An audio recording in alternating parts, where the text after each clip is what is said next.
irmãos, bom dia.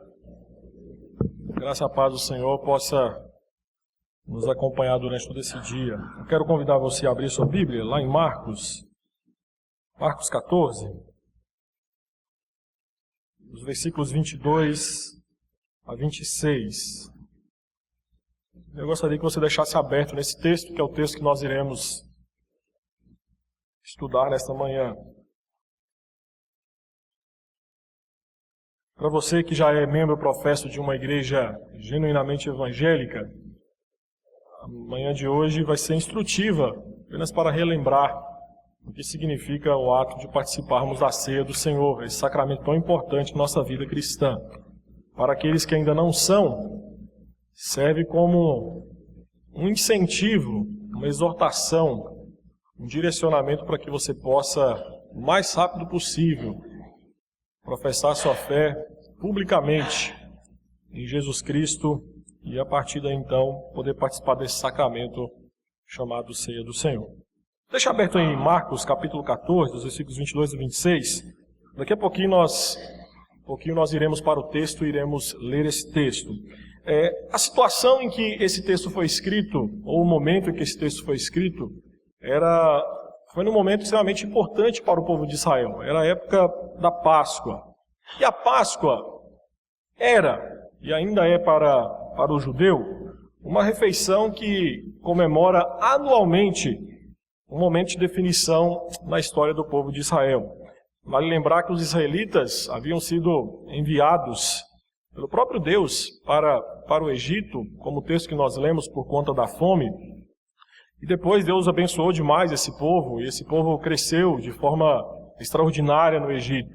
Entretanto, um novo faraó, após a morte de Josué, que não conhecia o que Deus havia feito por aquela nação através de Josué, através de José e através do povo de Deus, resolve então escravizar o povo de Israel. Então os israelitas haviam sido escravizados por faraó, e mesmo depois de Deus enviar várias pragas sobre o Egito, faraó não libertou o povo de Israel. Vale lembrar então que, certa noite, Deus enviou a praga final. E nessa praga final, o próprio Deus desembanhou a espada da sua justiça divina e a mesma atingiu a todos. A história bíblica nos mostra que em cada casa que havia do Egito, fosse de judeus, fosse de egípcios, ou seja lá quem for, alguém haveria de morrer sob a ira da justiça divina. E a única maneira, como a Bíblia nos mostra, a única maneira de uma família escapar da justiça, da ira divina naqueles dias, seria colocando a sua fé no sacrifício providencial de Deus. Isto é, essa família deveria sacrificar um cordeiro e passar o sangue desse cordeiro, desse animal, no umbral da porta da sua casa, como um sinal de sua fé em Deus. Então, naquela noite, haveria em cada casa ou uma criança morta, o primogênito, ou um cordeiro morto. Quando o anjo do Senhor passasse, a justiça de Deus recairia sobre as famílias, a menos que esta família estivesse sob a proteção de um substituto debaixo do sangue do cordeiro. Aqueles que tivessem aceitado essa proteção do sangue do cordeiro, a morte daria livre passagem e eles então estariam a salvos. Daí a origem da palavra Páscoa.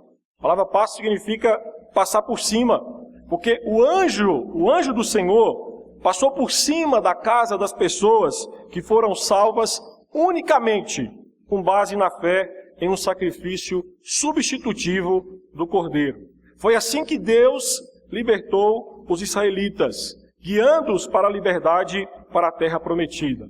Mas a pergunta que muitos que leem o relato da Páscoa no Egito questionam é: por que razão o sacrifício de um cordeiro isentaria alguém da justiça divina?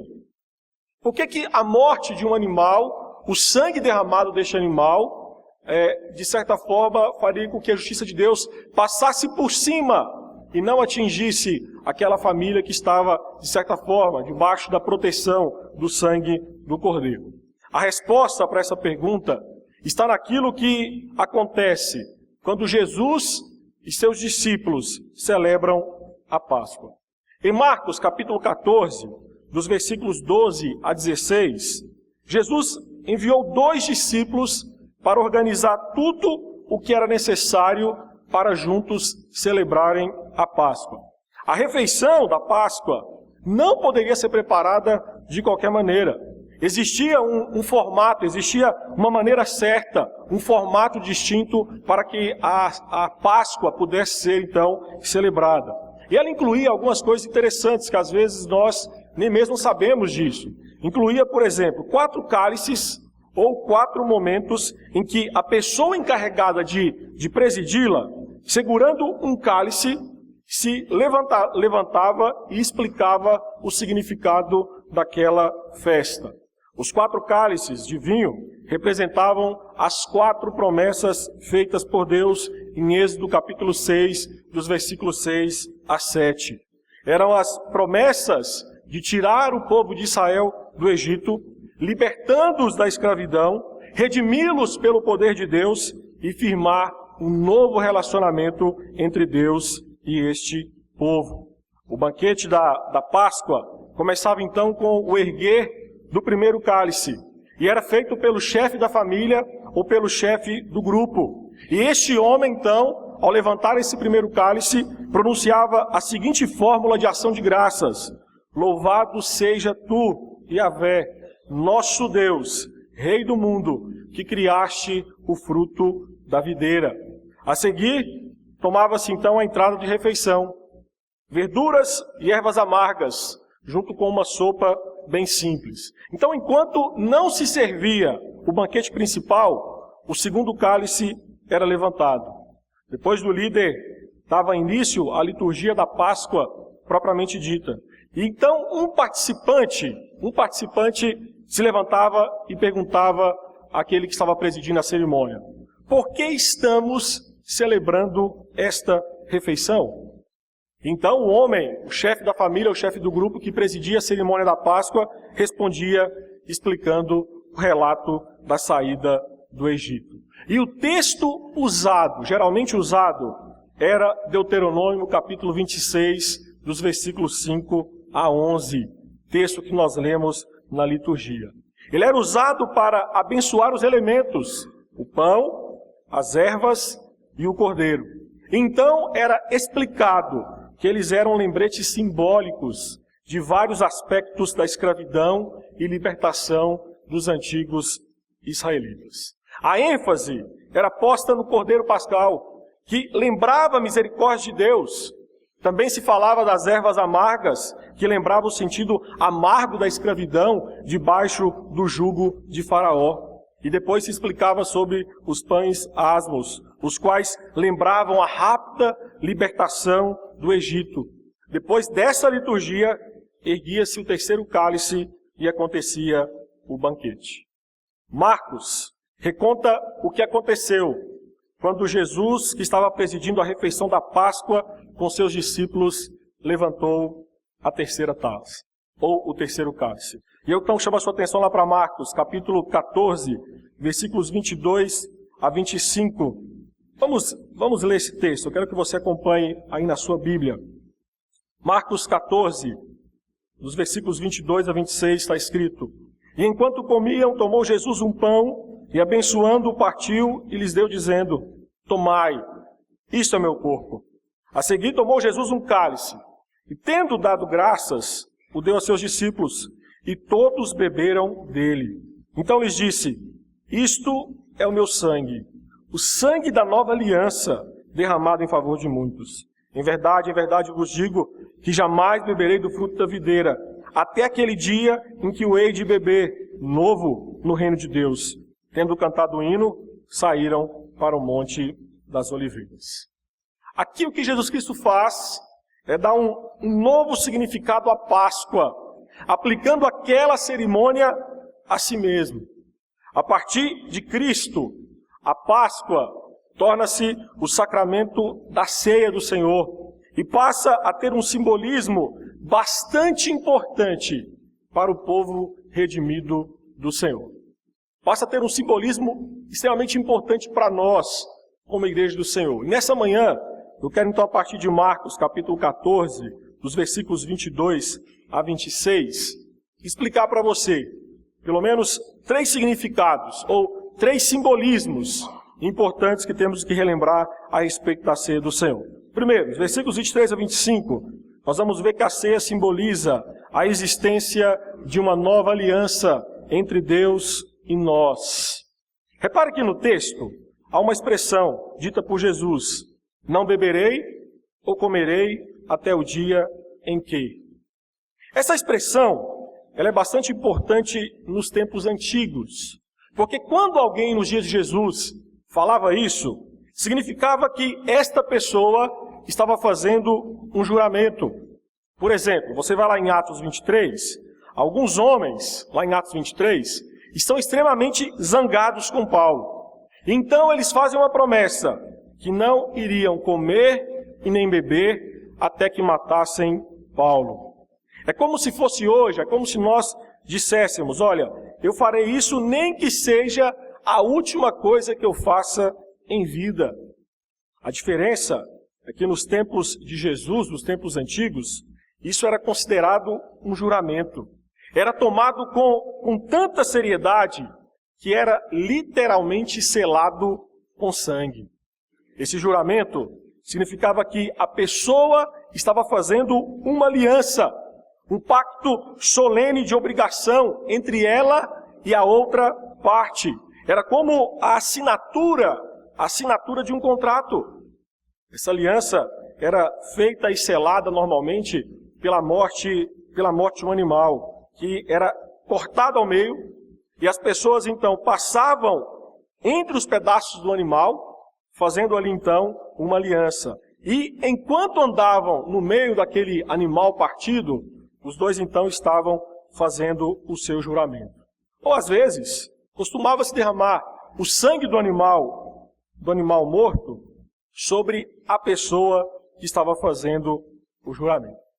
Esse simbolismo, no juramento ou assinatura daquela aliança, era uma forma muito gentil de dizer: se eu não cumprir a minha promessa, que eu seja cortado ao meio e o meu sangue seja derramado igual o deste animal. Era uma forma vívida de tornar aquela aliança obrigatória. As palavras de Jesus aqui em Marcos, capítulo 14, dos versículos 23 a 25, significam que, em decorrência de seu sacrifício substitutivo, existe agora uma nova aliança entre Deus e nós. E a base dessa aliança é o próprio sangue de Jesus. Jesus disse: esse é o meu sangue, o sangue da aliança. No versículo 25, Jesus anuncia que não beberá mais o fruto da videira, até o dia em que nos encontrar no reino de Deus. Ou seja, Jesus está prometendo que está incondicionalmente comprometido conosco. Jesus está afirmando que existe uma nova aliança, e que nesta nova aliança, o selo que ratifica essa aliança é o seu sangue, e que ele se compromete com ela até a redenção final. De forma bem ilustrativa, nos dias atuais, um acordo simples, por exemplo, nós damos as mãos quando nós fechamos um negócio. E dar as mãos no nosso contexto significa que nós estamos entrando em aliança com outra pessoa. Tanto nós como a outra pessoa têm responsabilidades e privilégios.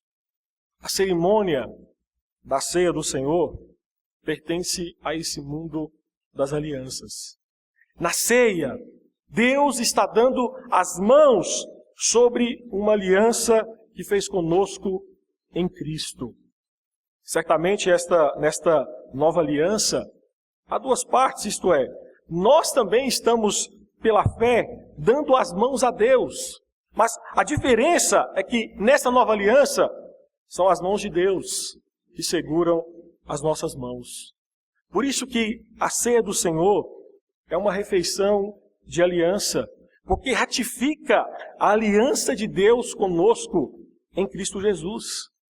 E quando participo da ceia do Senhor, dessa refeição de aliança, eu fico pensando que Isso que nós fazemos 2 vezes ao mês vai contra tudo o que nós enxergamos no mundo de hoje. Nós vivemos num mundo de promessas quebradas. Nós vivemos em um mundo em que a fragilidade, não apenas das outras partes, mas também da nossa parte, de cumprir aquilo que prometemos. Puxa na sua memória aí rapidamente. Lembra dos votos que você fez na sua pública profissão de fé? Lembra daquilo que você jurou? Lembra daquilo que você prometeu? E a grande pergunta é, nós conseguimos cumprir tudo aquilo que nós prometemos em juramento diante de Deus, diante de Cristo e diante da igreja? A grande verdade é que não. Agora pense um pouco em Cristo. Ele fez uma promessa e ele a cumpre cabalmente. Por isso, todas as vezes que você participar ou que você participa da ceia do Senhor, é um lembrete, é um sinal visível e seguro de que Jesus Cristo cumpriu cabalmente a sua promessa em nos redimir dos nossos pecados. A ceia do Senhor é um sinal visível daquilo que Cristo fez por nós, mas ao mesmo tempo é um lembrete visível do que nós temos que fazer como povo de Deus. Ao mesmo tempo que a ceia aponta para a promessa cumprida de Deus e a segurança que nós temos nela até a redenção final, ela também nos lembra que nós, como povo redimido do Senhor, temos responsabilidades, temos votos assumidos na nossa pública profissão de fé. Ainda nesse texto, há um segundo simbolismo que temos que pensar. A ceia do Senhor simboliza também o nosso substituto providenciado por Deus. Todas as refeições da Páscoa, nos dias de Israel, no dia de Jesus Cristo e ainda hoje, sempre tinham o pão e tinham também o vinho. Mas o que é interessante é que quando você lê todos os evangelhos que narram a descrição da ceia do Senhor, nenhum dos evangelhos mencionam o prato principal. Não há menção ao cordeiro na refeição da Páscoa que Jesus e seus discípulos participaram. E a pergunta que surge é a seguinte: poderia a Páscoa ser celebrada sem o cordeiro? A resposta é não. Na Páscoa celebrada pelo judeu, sempre teve a presença de um cordeiro sobre a mesa. Entretanto, os evangelhos não narram a existência de um cordeiro sobre a mesa, porque o cordeiro estava à mesa. Jesus era o prato principal. É estranho pensar nisso, mas essa é a realidade. Quer ver um exemplo? Lembra de João Batista, lá em João capítulo 1, versículo 29, que ao ver Jesus pela primeira vez, ele brada: eis o Cordeiro de Deus que tira o pecado do mundo. Isaías 53, vale lembrar que a profecia a respeito do Messias dizia: como um cordeiro que seria levado ao matadouro, e que iria derramar a sua vida até a morte, e seria contado com os transgressores. Em Marcos, quando Jesus diz: isso é meu corpo, isso é meu sangue derramado em favor de muitos, ele está dizendo: eu sou aquele sobre quem Isaías e João falaram. Eu sou o Cordeiro de Deus, para o qual apontaram todos os outros cordeiros, o Cordeiro que tira o pecado do mundo. Na cruz, Jesus recebeu aquilo que nós merecíamos: o pecado, a punição do pecado, a culpa e a condição decaída, tanto nossa quanto do mundo, foi derramada sobre a sua vida. Ele nos amou tanto que tomou sobre si a justiça divina para que pudéssemos ter livre passagem, ter livre acesso a Deus. Todo amor real, transformador, é um sacrifício substitutivo. Deus demonstrou amor e justiça por suas criaturas caídas como nós, por meio do sacrifício substitutivo de Cristo. Deixe-me ilustrar esse ponto para que você possa entender melhor. Você que é pai, acho que vai entender melhor essa ilustração. Acontece um incêndio. E você então, como pai, percebe que você e seus filhos não irão conseguir fugir. E você então percebe que existe um buraco ali no chão que pode ser que os seus filhos, se ficarem ali, sobrevivam. Você então, como pai, coloca os seus filhos naquele buraco e com o seu corpo, você tampa, você lacra aquele buraco. E como um pai, você permanece ali durante todo o incêndio. E é fato que o pai morre, mas os seus filhos não. O pai com o corpo protegeu os filhos do fogo. Os filhos sobreviveram simplesmente porque o pai se dispôs a morrer no lugar dos filhos. Eles sobreviveram porque ele os protegeu com o seu corpo. E de fato, Jesus Cristo ajuntou os eleitos debaixo do seu corpo e foi consumido. A morte de Cristo foi o que nos protegeu e que nos protege da ira divina. Toda ira, toda punição, toda justiça divina contra a maldade dos nossos pecados caiu sobre Cristo quando Ele voluntariamente morreu na cruz em nosso lugar. O pão que é partido, distribuído e consumido na ceia do Senhor nos lembra do corpo de Cristo que foi dado e partido por nós na cruz por causa dos nossos pecados. O vinho que nós bebemos nos lembra do sangue de Cristo vertido na cruz por causa dos nossos pecados. Assim, quando você come desse pão e bebe desse vinho, você deve se lembrar imediatamente do amor sacrificial e substitutivo de Jesus Cristo. Participar da ceia do Senhor é um lembrete vívido, é um sinal visível e seguro de que Jesus Cristo nos ama redentoramente. Jesus Cristo nos ama de forma redentora. Quando participamos da ceia do Senhor, reafirmamos constantemente a segurança que temos no amor pessoal de Deus por nós, demonstrado em Cristo Jesus. Quando participamos da ceia do Senhor, testificamos que o nosso substituto, Jesus Cristo, fez de forma eficaz a sua obra na cruz em nosso lugar. Ainda a Santa Ceia aponta para um último sinal, um último símbolo que trabalho com você nessa manhã. A ceia simboliza a apropriação pela fé dos frutos do sacrifício de Jesus Cristo.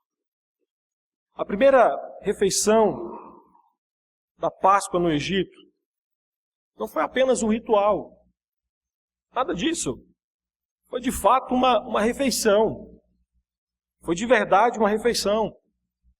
Não bastava que um cordeiro fosse sacrificado e o seu sangue fosse aspergido ou passado no umbral da porta. O cordeiro tinha que ser consumido.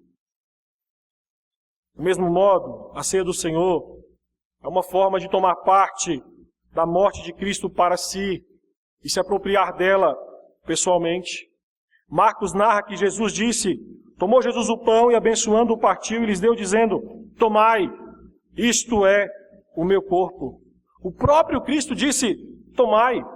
E aqui então ele nos deixa ciente de que temos que tomar o que ele fez por nós. É algo que nós recebemos ativamente.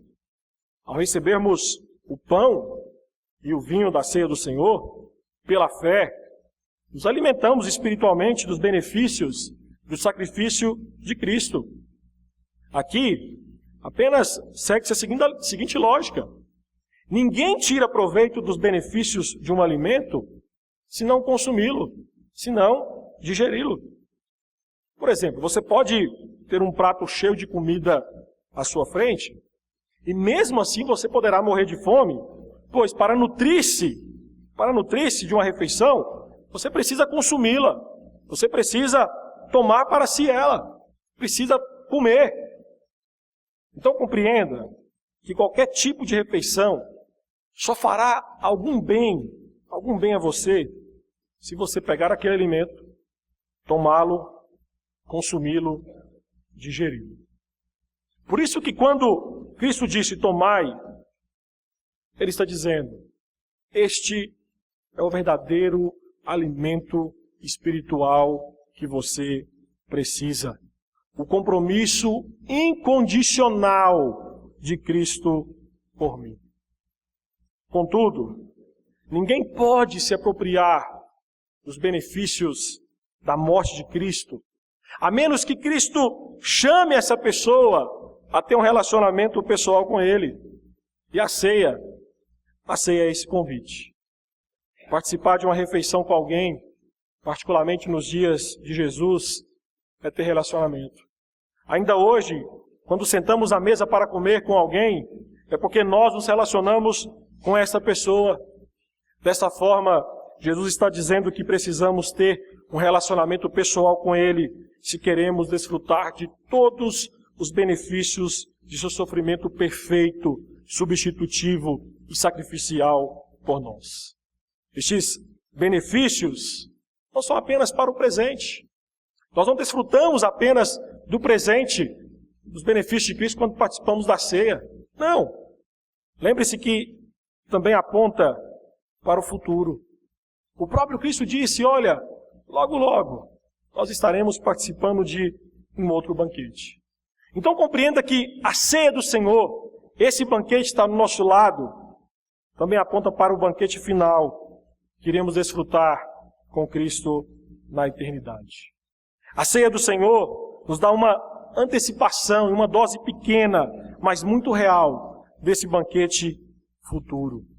E é interessante que se nós pudéssemos voltar no tempo e encontrássemos um judeu que tivesse saído do Egito naqueles dias, e nós pudéssemos perguntar para ele, olha, o que está acontecendo? O que vocês se reúnem para fazer essa festa? Com certeza eles iriam responder, éramos escravos, sujeitos a uma sentença de morte, mas buscamos proteção no sangue do Cordeiro, providenciado por Deus, e fomos libertados da escravidão. Agora Deus vive em nosso meio, e nós o estamos seguindo rumo à terra prometida. Eu quero lhe falar que isto é exatamente o que nós cristãos dizemos hoje quando participamos da ceia do Senhor. Se você crê no sacrifício substitutivo de Cristo, os maiores anseios de seu coração serão satisfeitos no dia em que você se sentar à mesa para o banquete eterno no reino prometido de Deus.